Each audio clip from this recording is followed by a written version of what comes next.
अस्सलामुअलैकुम and welcome to ज़ुहान stitching. आज की इस वीडियो में मैं आपके साथ दामन, स्लीव्स और ट्राउज़र का बहुत ही खूबसूरत सा डिज़ाइन शेयर करूंगी। आज का जो डिज़ाइन है इंशाल्लाह आपको बहुत ज़्यादा पसंद आएगा। वीडियो आपके लिए काफ़ी ज़्यादा हेल्पफुल रहेगी। वीडियो अच्छी लगे तो प्लीज़ वीडियो को लाइक, चैनल को सब्सक्राइब, एक अच्छा सा कमेंट ज़रूर कीजिएगा। तो चलें आज की वीडियो को शुरू करते हैं। यहाँ पर इस डिज़ाइन बनाने के लिए सबसे पहले मैंने कंट्रास्ट बिल्कुल प्लेन फैब्रिक लिया है। इसकी चौड़ाई हमारे पास 6.5 इंच है। लंबाई में इसको आप काफ़ी ज़्यादा लंबा भी ले सकते हैं, अगर बुकरम कम है तो छोटे छोटे पीसेस भी ले सकते हैं। अब हमने यहाँ पर इसके ऊपर इस तरह से बिल्कुल तिरछे में स्केल की मदद से इस तरह से तिरछी लाइन लगा लेनी है। इसकी एक साइड पे बुकरम को लगाया है। अब जो तिरछी लाइन लगाई है यहाँ पर मेरे पास मेरा जो स्केल है ये 1 इंच का ही है। अगर आपके पास 1 इंच का आयरन स्केल नहीं है तो आपने 1-1 इंच के मार्जिन से इस तरह से बिल्कुल तिरछी लाइंस लगा लेनी है बुकरम वाली साइड पे। तो यहाँ पर लाइंस जो लगानी है वो बिल्कुल एक जैसी लगानी है, यानी कि अगर आप 1-1 इंच की लाइंस लगा रहे हैं इससे ज़्यादा मार्जिन नहीं रखना। हमने जो डिज़ाइन बनाना है उसके लिए जो लूप्स तैयार करने हैं उसके लिए 1 इंच का मार्जिन बिल्कुल परफेक्ट रहेगा। अब हमने यहाँ पर जिस तरह से बिल्कुल तिरछी लाइंस लगाई हैं बिल्कुल उसी के मुताबिक हमने बिल्कुल फैब्रिक जो है इसको तिरछा कट कर लेना है। आज जो मैं आपको लूप्स बनाना सिखा रही हूँ पूरी डिटेल में बनाना सिखाऊंगी ताकि आप अच्छे से और बहुत ही खूबसूरत से लूप्स बना सकें। बिल्कुल किसी किस्म के कोई चुनट्स नहीं आएंगे। जो तरीका मैं आप लोगों के साथ शेयर कर रही हूँ इंशाल्लाह आप लोगों के लिए बहुत ज़्यादा हेल्पफुल रहेगा। दामन और स्लीव्स का डिज़ाइन इंशाल्लाह फाइनल लुक आपके साथ शेयर करूंगी। तो यहाँ पर तिरछी मैंने पट्टियाँ कट कर ली हैं। अब हमने ये जो पट्टी कट की है ना, यहाँ पर अगर आपके पास कोई ग्लू है तो ग्लू की मदद से इस तरह से हल्की सी ग्लू लगा लें पट्टी को और इस तरह से आयरन कर लें। अभी यहाँ पर ना मेरे पास कोई ग्लू वगैरह नहीं थी तो मैंने यहाँ पर इस तरह से सिंपल ही अपनी पट्टी को एक साइड से फ़ोल्ड किया है, फिर दूसरी साइड से आयरन की मदद से अच्छे से फ़ोल्ड कर लिया। यानी कि अगर आपके पास ग्लू नहीं है तो ये तरीका आप लोगों के लिए भी बिल्कुल परफेक्ट रहेगा। तो दोनों साइड में हमने पट्टी को इस तरह से आमने सामने फ़ोल्ड कर लिया है। अब पट्टी को इस तरह से डबल फोल्ड में सेट करेंगे और इसको अच्छे से आयरन कर लेंगे ताकि ये पट्टी हमारी बिल्कुल परफेक्ट शेप में बैठ जाए। हाथों की मदद से इसको डबल फोल्ड करते जाएंगे और इसी तरह से सेट कर लेंगे। तो बाकी की जो पट्टियां हैं उनको भी मैंने इसी तरह से अच्छे से रेडी कर लिया है। अब यहाँ पर टोटली जो डिज़ाइन है उसको हमने इस तरह से रेडी कर लिया है। अब जो पट्टियाँ रेडी की हैं इनको हम इसी तरह से डबल फोल्ड में सेट करते जाएंगे और इसके ऊपर इसी तरह से सिलाई चलाते जाएंगे। यहाँ पर सिलाई चलाते हुए आपने एक बात का ख्याल रखना है कि बिल्कुल किनारे किनारे पे सिलाई चलानी है और सिलाई बिल्कुल एक जैसी चलानी है। एक जैसी सिलाई होगी तो डिज़ाइन बहुत ही खूबसूरती से बनकर रेडी होगा। एक के बाद एक पट्टी के ऊपर इसी तरह से सिलाई को चलाती जाऊंगी और टोटली जो हमारी जितनी हमें अपने डिज़ाइन के मुताबिक पट्टियाँ चाहिए तो उस हिसाब से मैं यहाँ पर टोटली पट्टियाँ रेडी कर लूँगी।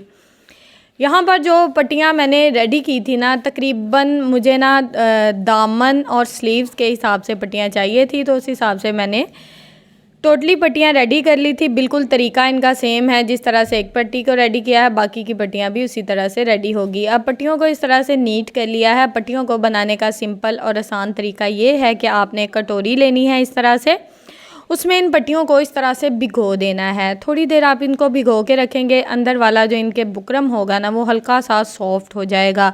जब बुकरम सॉफ्ट हो जाता है, अगर आप शावर करेंगे हल्का हल्का तो फिर ना इसमें थोड़े से चुनट्स आ जाते हैं। आपने देखा होगा अक्सर लोगों ने इस तरह के डिज़ाइनिंग करते हैं तो वो नीट नहीं होती। यहाँ पर जो डिज़ाइन मैं आपको बता रही हूँ आपने उसी तरह से बनाना है। बुकरम सॉफ्ट होगा अंदर से तो ये देखें इस तरह से बहुत ही खूबसूरती से जिस तरह से आप पट्टी को घुमाते जाएंगे उसी तरह से पट्टी घूमती जाएगी। तो ये देखें पट्टी की नफासत चेक करें। सिलाई वाली साइड को मैंने अंदर की तरफ रखते हुए इसी तरह से 2 डिज़ाइन रेडी किए हैं। टोटली पट्टियों को इसी तरह से बहुत ही खूबसूरती से मैंने रेडी कर लिया। एक भी झोल या सलवट नहीं है, अच्छे से चेक कर लें। अब यहाँ पर 4 इंच के मार्जिन से इस तरह से मैंने दामन को ना डबल फोल्ड इस तरह से कर लिया है आयरन की मदद से और इस्त्री कर लिया है अच्छे से ताकि ये बिल्कुल परफेक्ट शेप में बैठ जाए।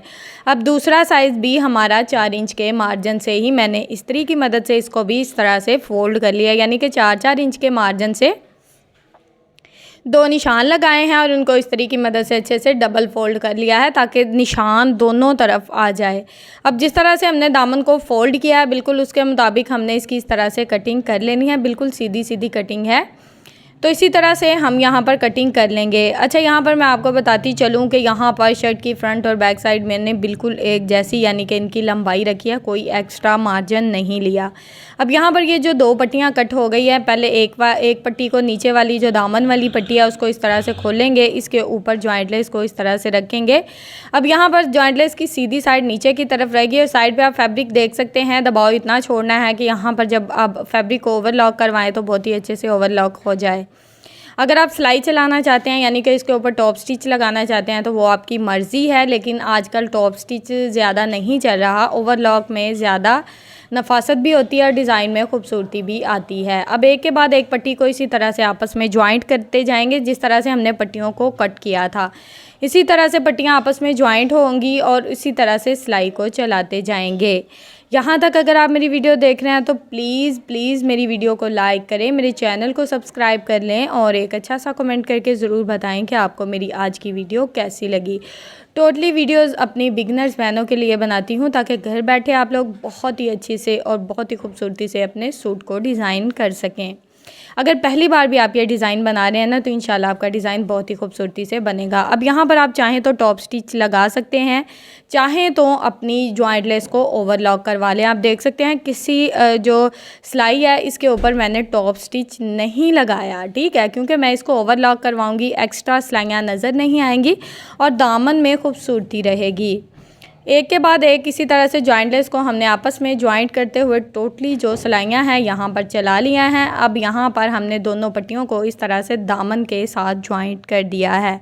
तो ये देखें यहाँ तक हमारा दामन रेडी हो चुका है। यहाँ पर हम इसको अच्छे से आयरन कर लेंगे ताकि बिल्कुल परफेक्ट शेप में बैठ जाए। आयरन करके इसकी बहुत ही खूबसूरत सी जॉइंट लेस वाली जो शेप है हमारे पास आ जाएगी।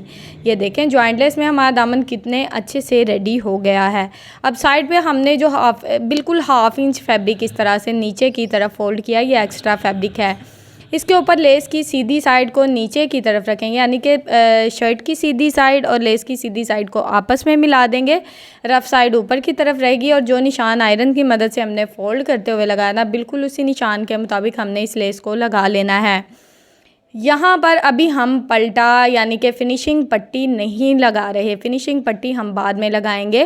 पहले हम इस लेस को इस तरह से सिंगल यानी कि अकेली लेस को लगा लेंगे, बाद में हम बाकी का काम करेंगे। अब यहाँ पर दामन के बिल्कुल सेंटर में हमने ये जो डिज़ाइन है इसको इस तरह से बिल्कुल क्रॉस शेप में जिस तरह से रेडी किया है ना, अब जितना आप डिज़ाइन अपना दिखाना चाहते हैं उस हिसाब से आप यहाँ पर डिज़ाइन को इस तरह से सेट कर सकते हैं। पहले मैंने सेंटर में हल्का सा सेट करके चेक किया है। अब हल्की सी यहाँ पर मैं ग्लू लगा लूँगी। इस ग्लू को हमने इस तरह से सेट करके लगाते जाना है, यानी कि आप जितना पट्टी को शो करना चाहते हैं उस हिसाब से आप अपनी पट्टी को ऊपर की तरफ रखें, एक्स्ट्रा पट्टी को नीचे की तरफ बढ़ा दें। हाथों की मदद से हल्का सा इस तरह से टैप टैप कर लें, चाहे तो साथ साथ इस्त्री करते जाएं। अब यहाँ पर सेंटर में आप अपनी मर्ज़ी से जितना गैप देना चाहते हैं उस हिसाब से दे सकते हैं। यहाँ पर मेरे पास ये जो ग्लू है ये B6000 है, यानी कि B6000 भी होती है, इसमें UHU भी होती है, या ग्लू स्टिक आपको अच्छी मिलती है वो ले लें। फैब्रिक ग्लू मैं बहुत ज़्यादा इस्तेमाल करती हूँ, अगर आपको फैब्रिक ग्लू मिल जाए तो आप वो भी लगा सकते हैं। ग्लू की मदद से अगर आप अपने डिज़ाइन को पहले लगाते हैं ना तो आपको अंदाज़ा रहेगा कि आपका दामन का सेंटर मार्जिन बिल्कुल यानी कि डिज़ाइन का सेंटर मार्जिन एक जैसा है। अगर यहाँ पर कम ज़्यादा होता है तो आप उतार भी सकते हैं, इसको दोबारा सेट भी कर सकते हैं। अगर आप सिलाई के साथ लगाते हैं तो फिर आपको एक मसला आएगा कि एंड पे कभी डिज़ाइन कम हो जाता है, कभी ज़्यादा हो जाता है। तो इस तरह से हमें ये देखें बिल्कुल एक जैसा जो डिज़ाइन है पहले अच्छे से जॉइंट कर लिया है, बाद में हम इसके ऊपर सिलाई को चलाएंगे।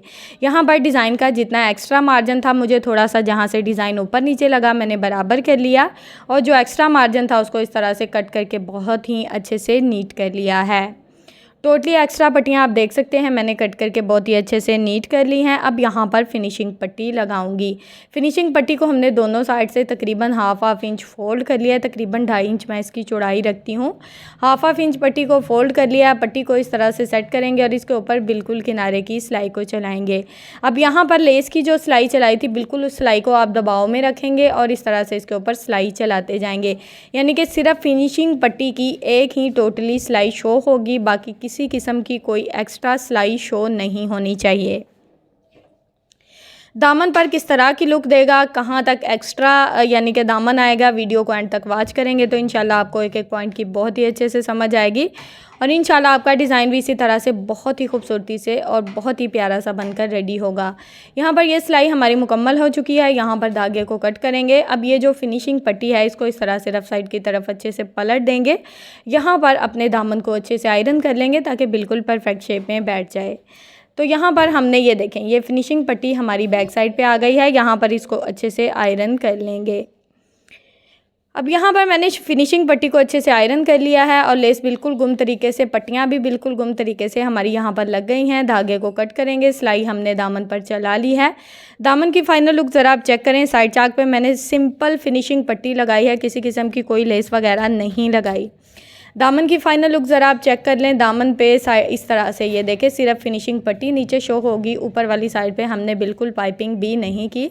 बहुत ही खूबसूरती से दामन का डिज़ाइन यहाँ पर बनकर रेडी हो गया है। शर्ट की फाइनल लुक आप लोगों के साथ शेयर करी हूँ। अगर आपको डिज़ाइन पसंद आया हो तो प्लीज़ आपने वीडियो को लाइक ज़रूर करना है। दामन का डिज़ाइन ये देखें, दामन का डिज़ाइन बिल्कुल एक्स्ट्रा है। फ्रंट और बैक साइड एक जैसी है। जो लूप्स लगाए हैं वो बिल्कुल एक्स्ट्रा हैं, जिस तरह पे स्लीव्स पे लगे हुए हैं। ये देखें इस तरह से स्लीव्स पर भी हमने सेम डिज़ाइन बनाया है। नेक का डिज़ाइन मैं आप लोगों के साथ शेयर कर चुकी हूँ। एंड स्क्रीन में इसकी वीडियो दे दूँगी ताकि आप बहुत ही आसानी से नेक का डिज़ाइन भी बना सकें। बिल्कुल सिंपल और आसान तरीका मैंने इस नेक डिज़ाइन को बनाने का बताया। शर्ट की फाइनल लुक आपके सामने है। वीडियो अच्छी लगे तो वीडियो को लाइक, चैनल को सब्सक्राइब और एक अच्छा सा कमेंट ज़रूर कीजिएगा।